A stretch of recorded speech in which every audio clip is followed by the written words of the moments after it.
بسم الله الرحمن الرحيم رب زدني علما.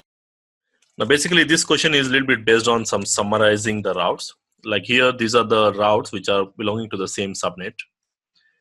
Now, in this, if you try to see the 25.20 is a network ID, and of course 25.16. I'm writing in a sequence order, the ascending order we can say 25.24 and then 25.28. So these are actually /30 subnets, mostly the WAN interfaces which are used in the WAN interfaces normally.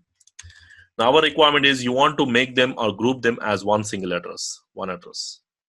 So if you observe here, the address is starting from 16 and ends on where? 28, 29, 30, 31, 31. So which means it's going to start on 16 and ends on 31. So which means group of how many addresses?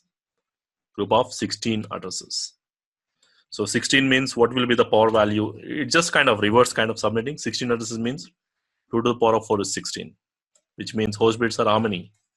4, which means it's going to be /28, right? Because 28 plus 4. So here, what will be the address we use for summarization? So we'll say 192.168.25.16 because that is the least address.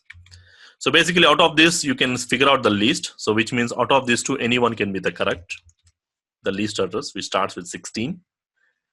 And out of these two, which is the correct mask again? So /28 is the correct mask. /28 means it's going to be 255, 255, 255, 240 will be the answer. So this is your answer. So which means this is your option. So basically, it's all about subnetting. If you know subnetting, basically you are just grouping these addresses.